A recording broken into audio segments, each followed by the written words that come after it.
Imperio Paints presents Lal Mohar. Title sponsor Imperio Paints. बनाउँछ जिन्दगी रंगीन.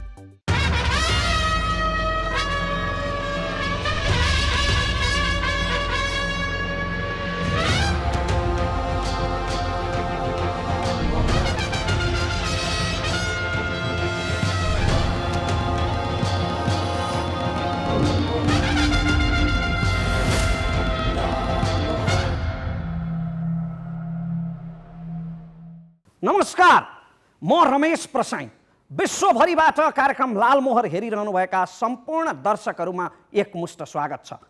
अनुहारको रङमा मात्रै राष्ट्रियता देख्ने सामन्ती आँखाहरूले सदियौँदेखि नियतवश पिछडिन बाध्य तुल्याएको तराई मधेसमा 63-64 सालताका एउटा एनजिओ अचानक सशक्त पार्टीको रूपमा प्रकट भयो, जसको नाम थियो मधेसी जनाधिकार फोरम र जसको नेतृत्व गरिरहेका थिए उपेन्द्र यादवले।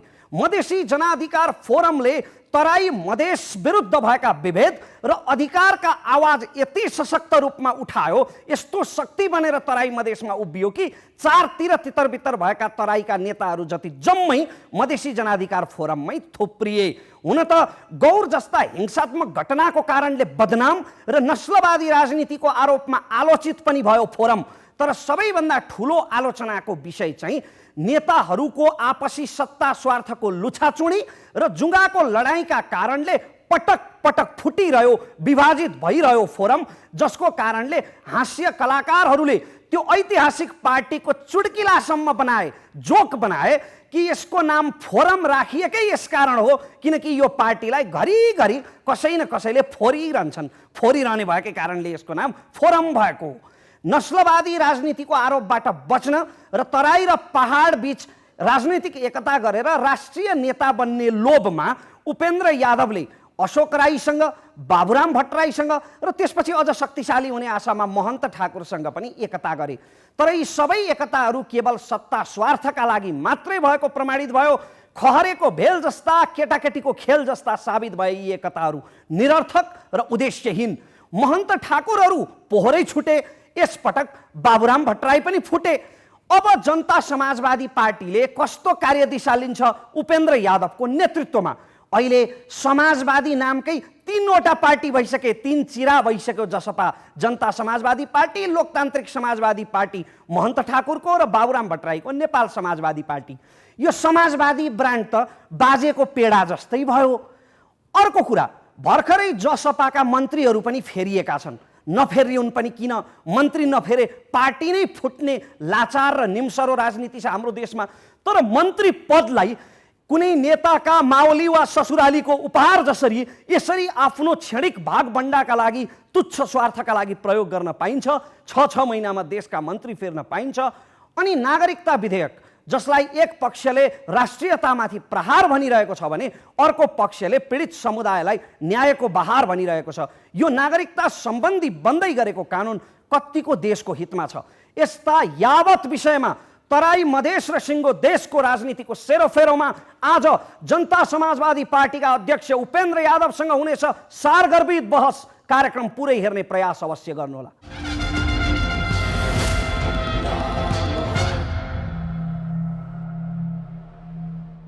आदरणीय दर्शकवृन्द, फेरि पनि स्वागत छ कार्यक्रम लाल मोहरमा र मैले उद्घोष गरिसकेँ। आज हामीसँग अतिथिको रूपमा जनता समाजवादी पार्टीका अध्यक्ष माननीय उपेन्द्र यादव हुनुहुन्छ। उहाँलाई स्वागत गर्न चाहन्छु। सर, यहाँलाई स्वागत छ। धन्यवाद। र आज हाम्रा अतिथिको व्यस्तता र विविध प्राविधिक कारणले गर्दा लाल मोहरमा यस्तो 1-to-1 सो बिरलै हुने गर्छ। यद्यपि आज हामी समयको पाबन्दीले र प्राविधिक कारणले गर्दा आज हामीसँग सहभागीहरू हुनुहुन्न सदा जस्तै। र बहसको प्रारम्भ गर्नुभन्दा अघि जनता समाजवादी पार्टीको इतिहास र वर्तमानको विषयमा हाम्रो टिमले तयार गरेको यो रिपोर्ट अबको क्रममा प्रस्तुत गर्दैछौँ।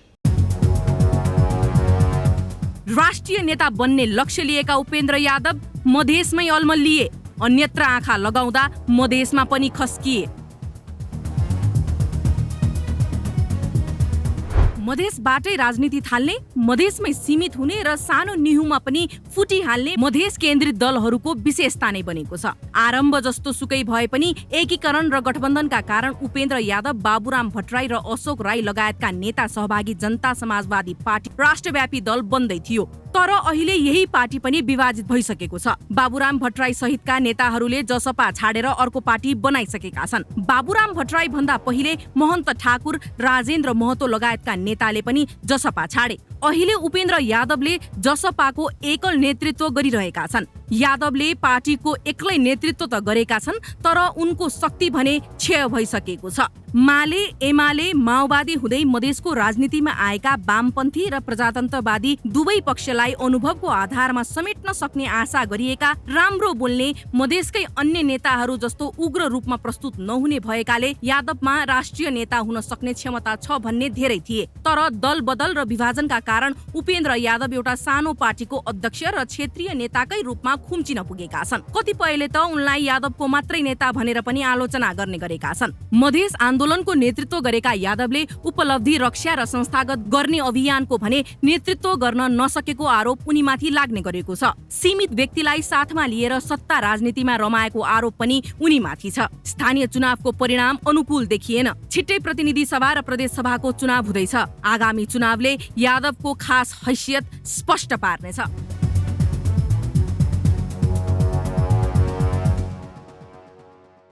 हामी संवादको सुरुवात गर्न गइरहेका छौँ। उपेन्द्र सर, यहाँलाई फेरि पनि स्वागत छ। फेरि पनि धन्यवाद। तपाईँको नेतृत्वमा पार्टी जुट्ने र फुट्ने एउटा कीर्तिमान नै रहन लाग्यो नेपाली राजनीतिमा। यो के तपाईँ पहिला वामपन्थीहरूबाट दीक्षित भएर हो? अब नेपालको राजनीतिमा पार्टी निर्माणाधीन पार्टीहरूमा आउने, निर्माण हुने र केही व्यक्तिहरू छुटेर जाने, फेरि जुट्ने, यो क्रम त करिब करिब चल्दैछ, सबै पार्टीमा चलिरहेको छ। तर यसलाई त्यति स्वाभाविक प्रक्रियाको रूपमा लिन मिल्ला र एउटा ऐतिहासिक आन्दोलनबाट तपाईँले एउटा एनजिओलाई पार्टीमा परिणत गरेर जन्माउनु भयो, तराईको एउटा शक्तिको रूपमा उभ्याउनु भयो। तर त्यसले जुट्ने र फुट्ने क्रममा त कीर्तिमान राख्न लाग्यो नि। अब जो नेपालमा हाम्रो पार्टी मात्रै होइन, कुनै पार्टी यस्तो छैन जसले विभिन्न कालखण्डमा टुटफुट र मिल्ने, जुट्ने, एकता, सङ्घर्ष, फुट्ने, फेरि मिल्ने प्रक्रियाबाट नगुज्रिएको होस्।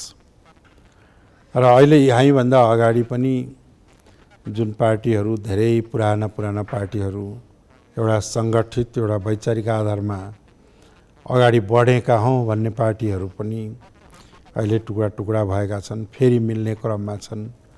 व्यक्तिहरू आउने जाने यो चाहिँ चलिरहन्छ र हामी मात्रै होइन, अन्य अल्प विकसित मुलुकहरूमा पनि दलहरूको स्थिरता देखिन्न, व्यक्तिहरूमा स्थिरता देखिन्न। यो अस्वाभाविक कुरा होइन। यो तपाईँको रेडिमेड जवाफ हो, हरेक अन्तर्वार्तामा दिने गर्नुहुन्छ। यद्यपि वर्तमानमा बाबुराम भट्टराईसँग तपाईँकै शब्दमा भद्र सहमतिमा सल्लैले पोलिटिकल डिभोर्स हुनुको चुरो रहस्य चाहिँ के हो? होइन, अब के भन्दाखेरि उहाँले अलगै पार्टी खोल्ने इच्छा गर्नुभयो। किन गर्नुभयो त्यो त उहाँले भन्नु होला। मलाई उहाँले चाहिँ मैले अब अलग्गै पार्टी खोल्छु, अलगै बाटो लाग्छु भन्दाखेरि हुन्छ। अब विचार मिल्दैन भने, सँगै काम गर्न सकिएन भने अलग खोल्नुहुन्छ भने खोल्नुहोस् भनेपछि त के हो भने कसैलाई पनि राजनीतिक रूपले बाँधेर त राखिँदैन।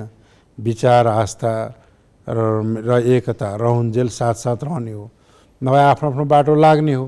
उहाँ लाग्नुभयो। योभन्दा अगाडि पनि कहीँबाट छोडेरै आउनुभएको थियो उहाँ। त्यो आउँदाभन्दा अगाडि कहीँ छोडेरै आउनुभएको थियो। त्यसरी चाहिँ के छ त भन्दाखेरि त्यो कुनै अनौठो कुरा म मान्दिनँ त्यसलाई। बाबुराम भट्टराई बेग्लै बाटो लाग्ने परिस्थितिको सृजना चाहिँ कसरी भयो? तपाईँहरूको बिचमा के मिलेर एकता भएको थियो र के नमिलेर फुट्नुभयो तपाईँहरू? अब हामीले एकता गर्दाखेरि मुलुकमा सङ्घीयता, सुशासन, समृद्धि, सामाजिक न्याय र समाजवादमाथि आधारित शक्तिको निर्माण गर्ने भनेर अगाडि बढ्यौँ। बढ्दै जाने क्रममा अब उहाँलाई लाग्यो होला, हामीलाई त लागेन। हामीले जुन बाटो लिएका छौँ, जुन बाटोमा चाहिँ खास गरिकन सीमान्तकृत समुदायहरू, बहिष्करणमा पारिएका समुदायहरूको हक अधिकारका साथै उनीहरूको पहिचानका साथै सङ्घीय गणतन्त्रलाई बलियो बनाएर जाने जुन प्रयास छ त्यो निरन्तर चलिरहेको छ। अब उहाँलाई अब यसरी जानलाई उहाँलाई चाहिँ इच्छा भएन, या उहाँले चाहिँ के छ भन्दाखेरि बेग्लै बनाएर जाने प्रयत्न गर्नु हो। तर त्योभन्दा अगाडि उहाँले चाहिँ अब पुरा पार्टी नै चाहिँ कब्जा गर्ने गरी हस्ताक्षर अभियानदेखि लिएर संसदीय दल कब्जा गर्ने के गर्ने प्रयास पनि गर्नुभयो। त्यो पनि असफल हुनु हो र पछि चाहिँ अब सकिन्न, अब म हिँडेँ, म अर्कै पार्टी खोल्छु भनेर उहाँ जानुभएको हो। तर केन्द्रीय समितिको बैठकै सितिमिति नडाक्ने, हेडक्वार्टरलाई निकम्मा बनाउने, आफ्नै खल्तीबाट राजदूत र पार्टीका टिकटहरू झकाझक बाँड्ने तपाईँको तानाशाही प्रवृत्तिले पार्टी विभाजनको परिस्थिति सृजना गर्यो भन्छन् नि। त्यो तपाईँले भने जस्तो हो र? हजुर, यो आरोप छ तपाईँमाथि, भट्टराईपक्षीय नेताहरूको भर्सन हो यो। होइन, आरोप लगाउनु त जसले जे मन लाग्यो भन्दै गए पनि हुन्छ। जति संस्थागत, सबै कुरा संस्थागतै छ। केन्द्रीय समितिको बैठक बसिरहेको छ, राजनीतिक समितिको बैठक बसिरहेको छ, कार्यकारिणीको बैठक बसिरहेको छ र सबै कुराहरू बैठकै निर्णयबाट हुने गर्छन्। तपाईँका पूर्व सहकर्मीहरूको अर्को पनि आरोप छ तपाईँमाथि। तपाईँ देशभित्र खालि मधेसको र मधेसभित्र पनि यादव वंशको नेता हुनुभयो। त्यो बिल्कुल वाहियात कुरा हो त्यो। सर दृष्टान्त दिउँ? सुन्नु, वाहियात कुरा बताइदिउँ तपाईँलाई, म बताउँछु नि। मधेस विद्रोह, आन्तरिक उपनिवेशीकरण र मधेसीहरूमाथि सैकडौँ वर्षदेखि लादिएको शोषण र शासन र उत्पीडनको विरुद्धको विद्रोह हो। त्यो विद्रोह सँगसँगै मधेस मात्र होइन, हिमाल र पहाडमा रहेका उपेक्षित समुदायहरूको लडाइँ हो। त्यो लडाइँले आज नेपाललाई सङ्घीय गणतन्त्र बनायो र सङ्घीयता र समावेशितामा आइसकेपछि र समावेशितामा आज के छ, महिलाहरूले समावेशिता पाएको छ, जनजातिहरूले पाएका छ, पिछडा वर्गले पाएका छन्, तपाईँको चाहिँ के छ दलितहरूले पाएका छन्। जुन अवसर अहिले प्राप्त भएको छ नेपालमा, मधेस जनविद्रोहभन्दा अगाडि कहिले थियो र नेपालमा? तर तपाईँमा सबैले सुन, पहिला कसले के भन्यो भन्ने कुरा छोड्नुहोस् न। हैन सुन, पहिला हो के त? तपाईँलाई दृष्टान्त दिन्छु। तपाईँमाथि लागेको के आज हामीले गरेको आन्दोलनको परिणाम के हिमाली जनताले पाएको छैन? जनजातिले पाएको छैन, दलितले पाएको छैन, महिलाले पाएको छैन, पहाडकाले पाएको छैन। आज सङ्घीयता मधेसको लागि मात्रै छ, समावेशिता मधेसको लागि मात्रै छ। यो सुन्नुहोस्, के सङ्घीयता मधेसको लागि मात्रै छ, समावेशिता मधेसको पक्ष मात्रै छ कि सबै नेपालीको छ? सर तपाईँ यो पहिला गर्नुहोस् न। हजुर, के मधेसको लागि मात्रै हो कि सम्पूर्ण देशको जनताको लागि हो? सम्पूर्ण देशका जनताको लागि हो भने अनि मधेसमाथि घोषपेच, यो चाहिँ के छ भने कुदृष्टि, अपव्याख्या किन? सर हिजो तपाईँसँगै राजनीति गरेका तपाईँका पूर्व सहकर्मी जेपी गुप्ताले भन्नुभयो तपाईँ कसैको नेतृत्व स्वीकार्नुहुन्न। सुन, पूर्व पश्चिमले भनेको कुरा के स्थापित भएको छ? हजुर, कुनै स्थापित कुरा छ? सर म दृष्टान्त दिउँ त स्थापित भएको। तपाईँले फिर्ता बोलाएका 3 जना मन्त्रीहरू त यादव हुन् नि। के तपाईँको पार्टीमा अन्य समुदाय छैनन्? के मधेस प्रदेशमा यादव बाहेक अन्य जाति छैन? अहिले त पनि पहाडे पनि मन्त्री छ, छैन? तपाईँ नेवार पनि यादव हुन्छ? तपाईले नेवार यादव हुन्छ? उदाहरण दिनुभयो, 1 जना 4 जना नेवार यादव हुन्छ। अब सुन्नुहोस्, एमालेमा के छ, बाहुनहरू मात्रै छ? हजुर छ, योभन्दा अगाडि। अनि चाहिँ के छ भने अरू पार्टीमा के छ? तपाईँ कसरी अरू पार्टीसँग तुलना गर्ने?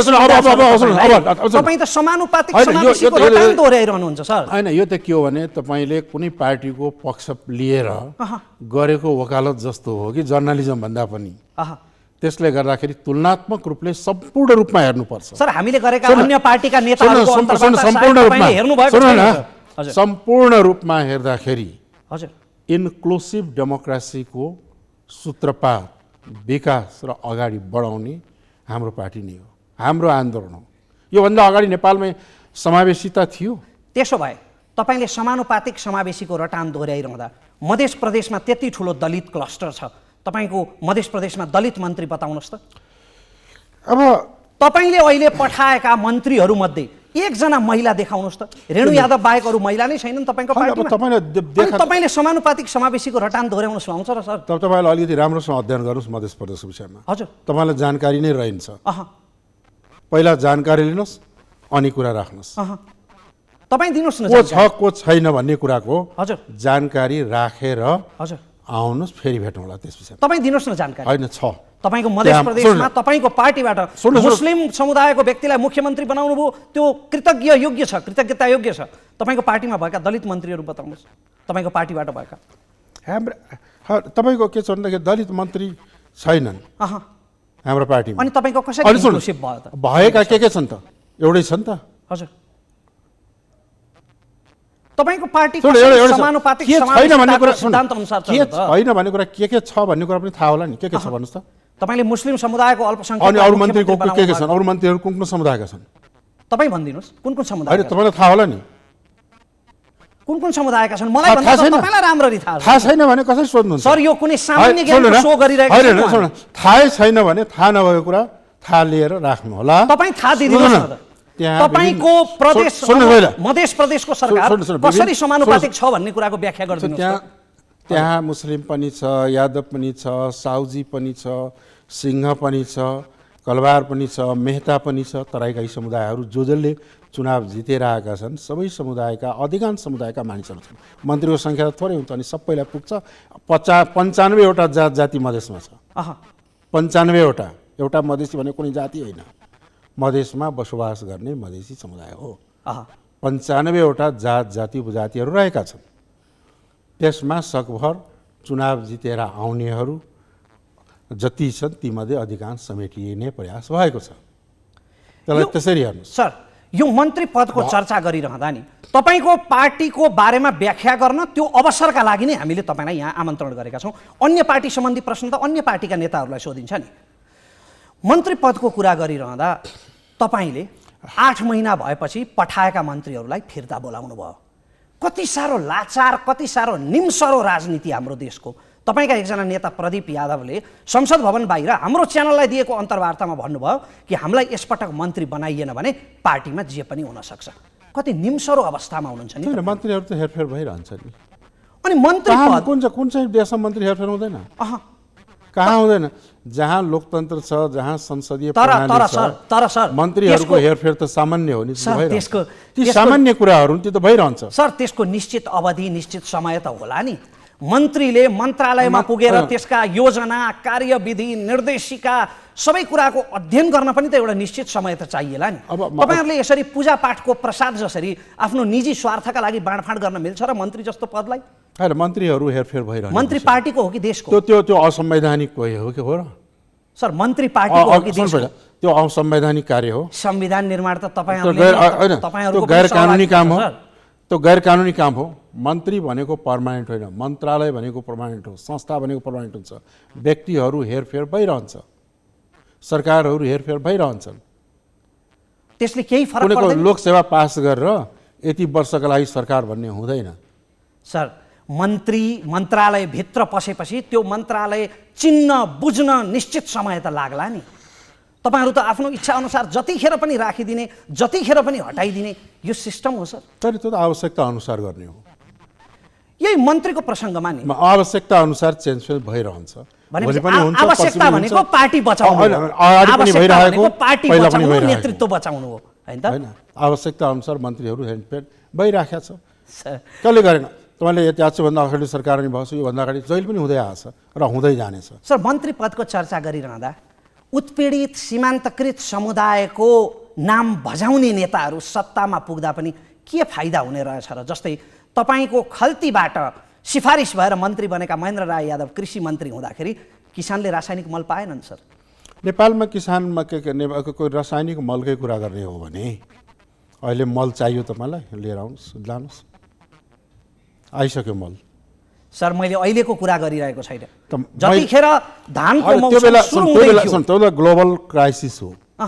मल खादको भारतमा हामीले लिने गरे हो, अरू मुलुकबाट बनाउँ, ती मुलुकमै क्राइसिस छ। त्यो क्राइसिसको यो नेपालमा मात्रै होइन, संसारभरि मल खादको क्राइसिस छ। त्यो क्राइसिसको स्वाभाविक हो। त्योभन्दा सुन्नु, त्यो हाम्रो सरकारमा पार्टी सहभागीभन्दा अगाडि नै भएका सरकारले टेन्डर गरेका मलहरू ठेकदारहरूले, सुन्नुहोस् पहिला, हजुर ती अगाडिकै सरकारले टेन्डर गरिसकेका मलहरू नेपालमा नआइपुगेका कारणले त्यो बेला अभाव भएको थियो। अहिले पनि अत्यधिक पर्याप्त छैन, तर मलहरू आइराखेका छ। तपाईँ पनि त पटक पटक मन्त्री हुनुभयो, परराष्ट्र मन्त्री हुनुभयो, स्वास्थ्य मन्त्री हुनुभयो। तपाईँ स्वास्थ्य मन्त्री हुँदा पनि क्यान्सरको औषधिको सर्टेज थियो, बिस्तारै पाउँछ भन्नुहुन्थ्यो। तपाईँ सम्झना छ तपाईँलाई? तपाईँ स्वास्थ्य मन्त्री हुँदा विपन्नहरूको, सीमान्तकृतहरूको उपचारलाई सहज बनाउन के गर्नुभयो त तपाईँले? अब के भन्दाखेरि तपाईँले जुन क्यान्सरको मेडिसिन भन्नुभयो नि, हजुर, यो कुरा पाउँदैन थियो भन्ने कुरा होइन। जे मेडिसिन उपलब्ध छ त्यो पाइराखेको हुन्छ। मेडिसिन सप्लाई गर्ने अर्को हुन्छ, कम्पनीहरू हुन्छन्, गरिराखेको छ, अहिले पनि छ, त्यहाँ पनि छ। अर्को कुरा के हो त भन्दाखेरि अब तपाईँलाई थाहा छ प्राथमिक स्वास्थ्य अहिले सरकारले हामीले भएकै बेलामा नयाँ स्वास्थ्य नीति ल्यायौँ, जहाँ प्राथमिक उपचार निःशुल्क गरेका थियो घोषणा, र 78 किसिमका औषधिहरू निःशुल्क वितरण गर्ने प्रारम्भ त्यहाँबाट भएको। त्यो भनेको कुनै सम्भ्रान्त वर्गका मान्छेहरू, कुनै चाहिँ बढी पुँजीपति वर्गका मान्छेहरू त्यो प्राथमिक उपचार निःशुल्क लिने र निःशुल्क औषधि लिन जाँदैन। त्यो खास गरिकन विपन्न वर्गले नै लाभान्वित हुने हो। त्यसबाट अलिकति प्रसङ्ग मैले बदल्न चाहेँ। यो जुन नागरिकता विधेयक अहिले पारित भएको छ दुवै सदनबाट, यो चाहिँ राष्ट्रियतामाथि असाध्यै ठुलो प्रहार र विदेशीहरूलाई नागरिकता लिन सजिलो बनाउने प्रकारको भयो भन्ने एक थरीको आरोप छ नि। यसमा तपाईँको प्रतिक्रिया के छ? नागरिकता कसलाई दिने भनेर पास भएको छ?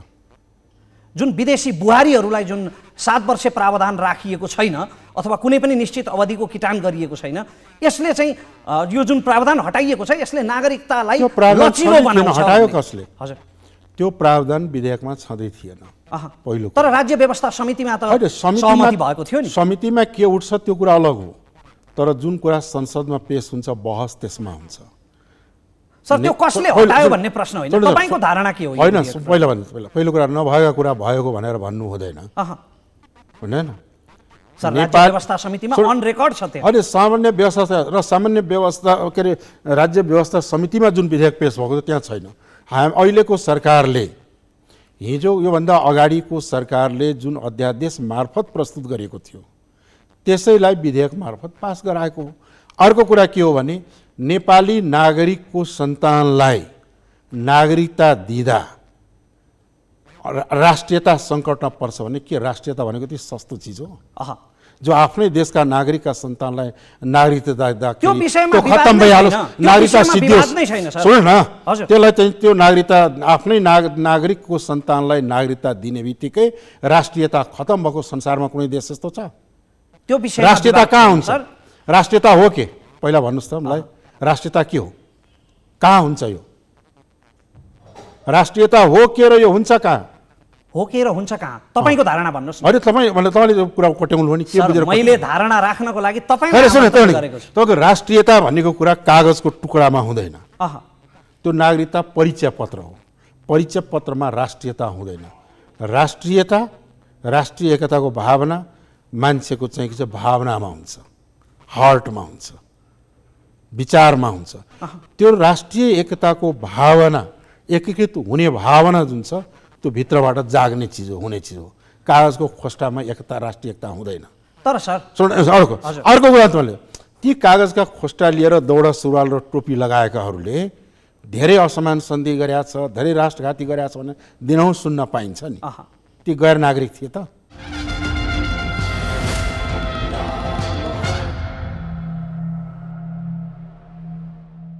धेरै असमान सन्धि गरेका छ, धेरै राष्ट्रघाती गरेका छ भने दिनहुँ सुन्न पाइन्छ नि। ती गैर नागरिक थिए त? त्यस कारणले जुन दृष्टिकोणबाट तपाईँको प्रश्न आएको छ नि कि नेपाली नागरिकको सन्तानलाई नागरिकता दिने जुन विधेयक पास भयो यसले राष्ट्रियतै खत्तम भयो भन्ने सोच चाहिँ गलत हो। यहाँले यो सोच पनि गलत हो, यो चिन्तन पनि गलत हो, यो सोच्नु पनि गलत हो। यही सोच नै राष्ट्रलाई कमजोर गर्छ, राष्ट्रलाई विखण्डन ल्याउँछ। विभिन्न राष्ट्र भनेको नेसनलिटिजहरू, डिफ्रेन्ट नेसनालिटिजहरूको बिचमा वैमनस्य फैलाएर मुलुकलाई अन्तर्गततर्फ विध्वंसतर्फ लैजाने सोचको स्रोत नै यस्तै हो कुराहरू हुन्। तर तपाईँ परराष्ट्र मन्त्री भइसक्नु भएको व्यक्ति, एउटा राष्ट्रको राष्ट्रिय नेता, नेपालको भू राजनैतिक परिवेश हेर्दा, जस्तो भारतसँग हामी जोडिएका छौँ, चीनसँग हामी जोडिएका छौँ, त्यहाँबाट 10 लाख मान्छेहरू पनि यहाँ अनाधिकृत रूपमा भित्रियो भने त्यसले हामीलाई ठुलो बेफाइदा हुन्छ। हाम्रो सारा जनसङ्ख्या त्यहाँ गए पनि केही फरक पर्दैन। तपाईको कतिको नलेज यसलाई नजरअन्दाज नेपालमा कति भारतीय आएका छन्, घुसेका छन्, र भारत नेपाल कति नेपालीहरू भारतमा छन्, यसले के सिद्ध गर्छ? हैन कसरी घुस्छ? नेपाली नागरिकको सन्तानलाई नागरिकता दिँदाखेरि भारतीय कहाँबाट आयो? हैन, विश्वका प्रत्येक देशमा विवाह गरिसकेपछि बुहारीलाई निश्चित अवधि राखिन्छ। त्यही अवधि नेपालमा पनि राख्नु पर्छ भन्ने जुन एक थरीको भावना छ, यसमा तपाईको धारणा के छ भनेर मैले प्रश्न सोधेँ। त्यो विषय जुन बेला आउँछ त्यसमा धारणा राखौँला, तर अहिलेसम्म जुन नेपालमा चलिआएको जे छ नि यो गलत छैन। भनेपछि तपाईँ भारतीय भन्नु कुरा नि, अहिलेसम्म नेपालमा कति भारतीय आएको छ र कति नेपालीहरू भारतमा बस्छन्? सर, मैले यहाँ आफ्ना धारणाहरू व्यक्त गरिरहेको छैन, मैले उठेका सतहमा आएका कुराहरूको विषयमा तपाईलाई प्रश्न सोधेको। त्यसमा खोज्नु पर्यो नि। म त र अर्को कुरा, त्यसमा अर्को कुरा, कसले कुन भारतीयलाई नागरिकता दिने को हो? यदि भारतीयलाई नागरिकता दिया छ भने त्यो अपराधी, त्यो कर्मचारी, त्यो सरकार या त्यो सिडिओलाई कति किन कारवाही भएन? कि त्यसै हावामा बोलिदिने? त्यसको लागि कानुनी व्यवस्था छैन? छैन त्यसमा छ। अनि अरू कुरा, कति नेपालीहरू विदेशी नागरिकता लिया छन्, कति नेपालीहरू पिआर लिया छ, कति नेपालीहरू ग्रिन कार्ड लिया छ, त्यसको तथ्याङ्क छ। कति नेपालीहरू विदेशमा बस्छन्, अनि यो खोक्रो राष्ट्रियताको कुरा गरेर हुन्छ? भनेपछि यो नागरिकता विधेयक जुन अहिले आएको छ यो 100% सही छ, उचित छ? आफ्नो देशको नागरिकको सन्तानलाई नागरिकता दिनु नै गलत हो र? अनि आफ्नो देशका नागरिकलाई विदेशी बनाउनु सही थियो र? अब एउटा अर्को प्रश्न, तपाईँ परराष्ट्र मन्त्रालयमा रहिसक्नुभयो, नेपालको अहिलेको भू राजनैतिक सन्दर्भ हेर्दाखेरि यहाँ अमेरिकीहरूको पनि चिनियाहरूको पनि आफ्नो प्रभाव विस्तारका लागि भइरहेको कूटनैतिक सङ्घर्ष हेर्दा तपाईँलाई के लाग्छ, यो नेपालका लागि घातक हो कि विश्वमा नेपालको महत्त्व बढेको हो? पहिलो कुरा त के हो भन्दाखेरि हाम्रा धेरै मुलुकहरूसँग हाम्रो मैत्रीपूर्ण सम्बन्ध रहेको छ र नेपालमा भारतको, चीनको, अमेरिकाको, जर्मनको, स्विजरल्यान्डको धेरै मुलुकहरूको नेपालको विकासमा लगानी रहेको छ। जापानको धेरै मुलुकहरूको ती मित्र राष्ट्रहरूले नेपाललाई सहयोग गर्दै आएका छन् र ती सबै सहयोगी मित्रहरू हुन्। अब अर्को कुरा के छ भने मित्रहरू आउने, हामी पनि मित्र कहाँ जाने गर्छौँ, तर अब तपाईले ती मित्रहरूसँग कसरी डिलिङ गर्नुहुन्छ त्यसमा सबै कुरा निर्भर गर्छ।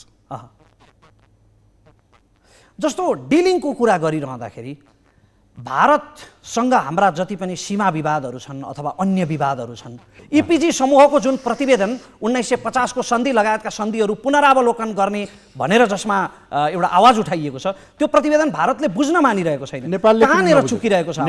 नेपाल सरकारले किन नबुझेको त? नेपाल सरकारले बुझे भइहाल्थ्यो नि। आज तयार गरे होइन, 4 वर्ष अगाडि नै तयार नेपाल भइसक्यो। सरकार भनिरहँदा सत्ता गठबन्धनमा तपाईहरु पनि अहिलेको सरकार कुरा गरिरहेछ। ओलीको सरकार भएको बेला पनि हामी फालेर जानु भएको हैन? 4 वर्ष अगाडिको सरकारहरूले जो बन्दै गए ती सरकारहरूले बुझ्या भए पनि त हुन्थ्यो नि। एउटा दोस्रो कुरा के हो, त्यो अफिसियल टिम पनि होइन, अनअफिसियल हो। अर्को कुरा, जहाँसम्म 1950 को शान्ति र मैत्री सन्धिको अवस्था छ, त्यो नेपाल र भारतको बीचको मित्रताको आधार पनि हो। त्यहाँ अर्को एउटा प्रावधान पनि छ, यदि कुनै देशले चाह्यो भने 1 वर्ष अगाडि नोटिस दिएर त्यसलाई खारेज गर्न सक्छ। त 1 वर्ष अगाडि सूचना दिउँ न त, किन बोकिराखे त? यदि त्यस्तो हो भने तर यसको जिम्मेवारी यसको श्रेय त तपाईँले पनि धेरै थोर लिनु पर्ला नि। जसले यो सन्धि मैले गरे होइन, अह जसले यो सन्धि गरेको छ है, जसको बिचमा सन्धि भएका छन्, अह ती सन्धि जुन बेला भएको त्यो बेलादेखि आजसम्म धेरै समय बितिसकेको छ। अब भारत र नेपालको सन्धि सम्झौताहरू या सम्बन्धहरूलाई कूटनीतिक च्यानलबाट परराष्ट्र मन्त्रालयको मार्फत चाहिँ के छ भने डिप्लोमेटिक नोट्स पठाएर डिस्कसन गरेर त्यसलाई परिमार्जन गर्नुपर्छ।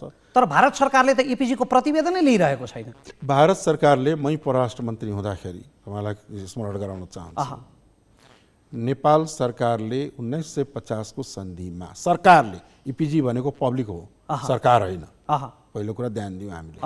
त्यो न भारत सरकारको आधिकारिक दस्तावेज हो र नेपाल सरकारको, त्यसले इपिजी नै हो। तर के हो भन्दाखेरि नेपाल सरकारले के परिवर्तन चाहेको छ, नोट नेपाल सरकारले ड्राफ्ट पठाओस् भनेर भारत सरकारले त पटक पटक भनेकै छ नि, पठाउन लगाइदिनु नि। इपिजीको प्रतिवेदनमा चाहिँ, त्यो प्रबुद्ध समूहको प्रतिवेदनमा नेपालका लागि अनुकूल धेरै कुराहरू र भारतका लागि चाहिँ प्रतिकूल चिजहरू भएको कारणले भारत सरकारले यसलाई गम्भीरतापूर्वक नलिएको हो। होइन, त्यो मलाई त्यो भित्र के छ भन्ने कुरा मलाई थाहा छैन, मैले पढेको छैन, दिया पनि छैन, सार्वजनिक पनि गरेको छैन। फरक प्रसङ्गमा तपाईँहरूले एकपटक मधेसीहरूमाथि विभेद भएको छ भनेर जुन सत्य पनि हो धेरै हदसम्म, नाकाबन्दी गरेर सीमा नाकाहरू पनि ठप्प पार्नुभयो, लालुदेखि मोदीसम्मलाई पनि मद्दतका लागि गुहार्नुभयो, फेरि भित्रैबाट सङ्घर्ष गर्ने भनेर यही संविधान अन्तर्गत कालो दिन पनि मनाउनु भयो, यही संविधान अन्तर्गत पटक पटक मन्त्री पनि हुनुभयो, शपथ पनि लिनुभयो, सरकारमा पनि जानुभयो, ओली सरकारमा पनि जानुभयो, तर संविधान संशोधनमा त सिनको सरेन नि। अब हाम्रो 2/3 बहुमत भयो त उहिले संविधान संशोधन भइसक्थ्यो। संविधान संशोधन त भयो, जुन बेला संविधान घोषणा भयो त्यसको 1 हप्ता नबित्दै संविधान संशोधन गर्नु पर्यो, नम्बर 1। दोस्रो कुरा के हो भने मधेस भनेको अहिले पनि आन्तरिक उपनिवेश नै हो, त्यहाँका जनताहरूमाथिको उत्पीडन आन्तरिक औपनिवेशीकरणकै उत्पीडन हो। त्यसको अभिव्यक्ति एउटा अघि नागरिकताको कुरामा पनि आइरहेको टार्गेट तिनीहरू नै हो। जबकि मधेसको इतिहास नेपालको इतिहासभन्दा हजारौँ वर्ष पुराना हो। यो काठमाडौँ जुन नेपाल, यसको संस्थापक पनि मधेसीहरू नै थिए, महिषपाल र गोपाल वंशहरू। गोपाल वंशलाई नेपालको संस्थापक मानिन्छ, तिनीहरू मधेसी नै थिए, विदेशी थिएन, त्यतिखेर भारत पनि थिएन, वास्तवमा नेपाल पनि देश थिएन, तर यहाँको संस्थापक नै उनीहरू हो। तिनका सन्तानहरूसँग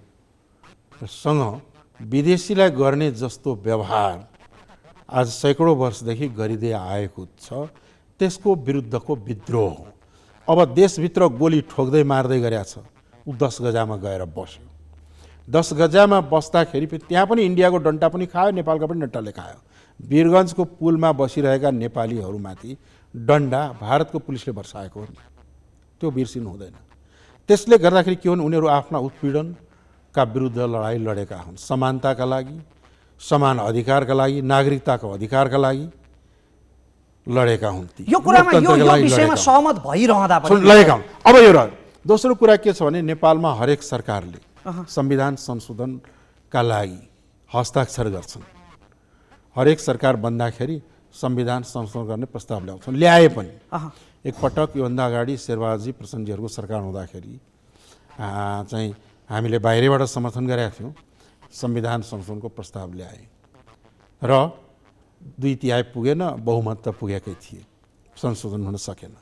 अर्को कुरा कि हामी सरकारमा जाँदाखेरि एउटा महत्त्वपूर्ण सम्झौता भएको थियो, लिखित सम्झौता, केपी ओलीको नेकपा एमाले र हाम्रो पार्टीको बिचमा संविधान संशोधन गर्ने आवश्यकता र औचित्यका आधारमा, संविधान संशोधन आवश्यकता र औचित्यका आधारमा संविधान संशोधन गर्ने केपी ओलीकै शब्दमा आवश्यकता त भइगयो। जुन बेला संविधान संशोधन गर्ने हस्ताक्षर हुन्छ त्यही बेला आवश्यकता छ भन्ने बुझ्यो, औचित्य पनि थाहा भयो। अब त्यसलाई संशोधन गर्दा कहाँ कहाँ संशोधन गर्ने भन्दाखेरि मैले केही दिनका लागि, अल्पकालका लागि कानुन मन्त्रालय सम्हालेको बेला कानुन मन्त्रालयको तर्फबाट संविधान विज्ञहरू संविधानका विद्वानहरू विज्ञहरू रहने एउटा संविधान पुनरावलोकन आयोग बनाऊ, कमिसन बनाऊ, जसले अध्ययन गरेर अनि चाहिँ के छ भने सरकारलाई सुझाव दियोस्, यो संविधानमा यहाँ त्रुटि छ, कमी छ, विभेद छ, यो चिजलाई हटाउनु पर्यो र यो थप्नु पर्यो, घटाउनु पर्यो, संशोधन गर्नु पर्यो भनेर सुझाव दियोस् र त्यो सुझावका आधारमा सरकारले चाहिँ संसदबाट संविधान संशोधन गर्ने एकमुष्टमा, ताकि यो पटक पटक यो इस्युहरू पटक पटक यस किसिमका चाहिँ आवाजहरू उठे पनि चाहिँ के छ भने त्यसलाई हल गर्न सकियोस् भनेर गएको थियो। तर उहाँले आफैले गरेको हस्ताक्षरलाई उहाँले मान्नु भएन, संशोधन गर्न मान्नु भएन। तर ठिक त्यसको 1 वर्षपछि हाम्रै पार्टीबाट जानुभएका महन्तजीहरू त्यो बेला उहाँहरूले अलग पार्टी बनाउनु थिएन, त्यहाँ फेरि हस्ताक्षर गर्नुभयो, संविधान संशोधन गर्ने, नागरिकता ऐन ल्याउने, यो गर्ने त्यो गर्ने भनेर भन्दाखेरि के हो त भने हामीले उठाएको संविधान संशोधन परिमार्जनको सवाल मुलुकको हितमा छ र आवश्यकता हो, औचित्यता पनि हो, आवश्यकता पनि हो भन्ने कुरा त्यसले पुष्टि गर्दछ र त्यो गर्नुपर्छ। यसले तपाईँहरूको भूमिकामा पनि त प्रश्न उठाउला नि, तपाईँहरूलाई जुट्दै फुट्दै फुर्सद छैन, कहाँबाट आओस् तपाईँहरूको 2/3 बहुमत? अब हेर्नुहोस् के छ भनेदेखि 2/3 बहुमत भन्ने यो दायित्व हाम्रो मात्रै हो कि समग्र राष्ट्रको, सबै पार्टीको दायित्व? सायद त्यही भएर होला सर, यो दायित्व सबैको हो कि हाम्रो मात्रै हो संविधान संशोधन गर्ने? समग्र राष्ट्रकै दायित्व हो। तर तपाईँहरूले त्यही नारा बारम्बार लगाएर मधेसी जनताको विश्वासको परिणाम हो। पहिलो मधेसी जनता मात्र होइन, हजुर, हिमाली र पहाडी जनताले पनि संविधान संशोधनको कुरा उठाएका छन्। जनतासँग गरिएका तिनै बाचाहरूमा ठेस पुगेर उठाएका छन्। उठाएका छन् सर। यस पटकको स्थानीय चुनावमा तपाईहरूको पार्टीको परिणाम त असाध्यै दया लाग्दो देखिन्छ। जनकपुरमा कांग्रेसका बागी उम्मेदवारले हराइदिए, विराटनगरमा हारे तपाईको उम्मेदवार। पहिलो कुरा यो विश्लेषणै गलत छ। हाम्रो पहिलाको जति सिट थियो प्रमुखमा ठ्याक्कै त्यति छ, कुनै घट्या छैन, नम्बर 1। दोस्रो मतको परिणाम कहाँ सर, जनकपुरमा पराजित हुनुभयो, तपाईहरु विराटनगरमा पराजित हुनुभयो। सुन्नु बताइन्छ तपाईलाई, अब कहीं जित्यो कहीं हार्यो अलग कुरा हो, तर टोटल परिणाममा हाम्रा पहिलाको र अहिलेमा अन्तर छैन। कहाँ अन्तर छ भन्दाखेरि पहिला हामीले 3% मत पाएका थियौं, अहिले 6% मत पाएका छौं। तर कांग्रेस 40 स्थानमा छ, तपाईहरु 25 पहिला हामीले जति पाएका 46 पालिका कांग्रेसको तपाईहरुको 25 स्थान छ। पहिला पहिला एमालेका थिए, कांग्रेसले एमालेबाट लियो। हाम्रो जति वडाहरू थिए जितेका, हाम्रा जति मत डबल भएको छ, वडाहरू हाम्रा 3 गुणाले बढेर गएका छन्। पहिलाको तुलनामा हामी अगाडि गएका छौं, मतले पनि संख्याले पनि। कसरी पछाडी भयो भनेपछि पहिलो पार्टी हुने अपेक्षा गरिएको जसपा तेस्रो पार्टी हुँदा पनि तपाईहरु सन्तुष्ट नै हुनुहुन्छ? सर, हामीले पहिलो पार्टी भन्ने हाम्रो प्रयास हो।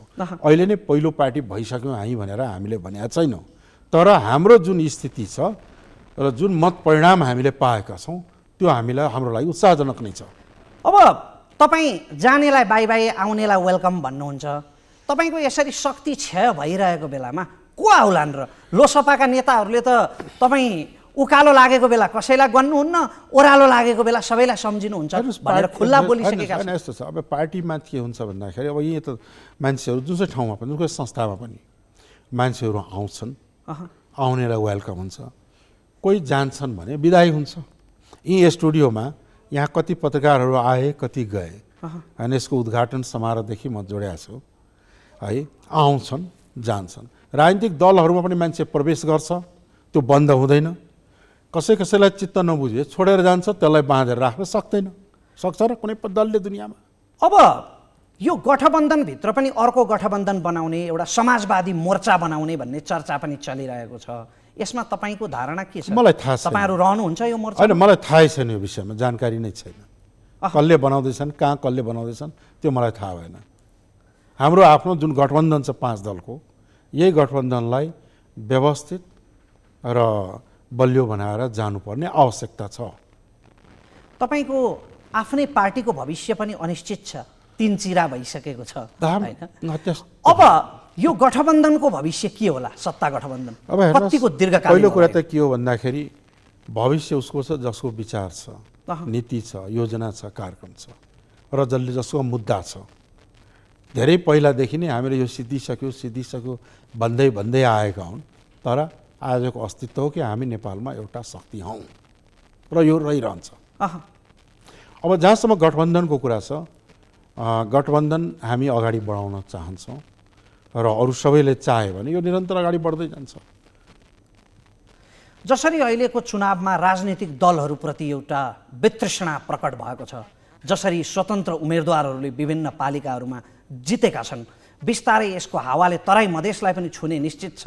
यसलाई तपाईँहरूले कसरी लिनुभयो? अब हेर्नुहोस्, एकाटा स्वतन्त्र उम्मेदवार जहिले पहिला पनि जितेकै हो। ठाउँ ठाउँमा एकाटा स्वतन्त्र जित्छन् भन्छ। स्वतन्त्र उम्मेदवार एकाटा जित्यो भन्दैमा दलहरूको सान्दर्भिकता सकियो भन्नु गलत सोच हो। मोहभङ्ग हुन थालेको त हो नि तपाईँहरू। होइन, यसो छ, के छ भन्दाखेरि पार्टीहरूप्रति जनताले गरेका आशा, जसपट्टि गरेको हुन्छ अपेक्षा पनि गरेको हुन्छन्, आशा अझै पनि पार्टीप्रति छ र त्यहाँ चाहिँ के छ भन्दाखेरि लोकतन्त्रमा आलोचना पनि गर्न पाउनुपर्छ। त्यो आलोचनालाई चाहिँ के हो भन्दाखेरि सुझावको रूपमा पनि लिनुपर्दछ र समय सन्दर्भका साथ आवश्यक परिवर्तनहरू पनि गर्दै अगाडि जानुपर्छ। लोकसभासँग तपाईँहरूको एकीकरणको सम्भावना छ फेरि? असम्भव छैन, तर अहिले तत्कालै होला जस्तो छैन। हुन्छ, तपाईँलाई समय र संवादका लागि धेरै धेरै धन्यवाद। हस्, धन्यवाद।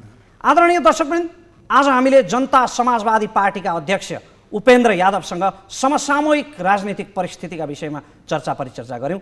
तपाईँलाई यो बहस सार्थक लाग्यो होला भन्ने विश्वास व्यक्त गर्दै अर्को साता अन्य अतिथि र अन्य विषयवस्तुका साथ उपस्थित हुने बाचासँगै आजको कार्यक्रम लालमोहरको यो श्रृङ्खलाबाट सम्पूर्ण टिमसँगै रमेश प्रसाई आज्ञा चाहन्छ। नमस्कार।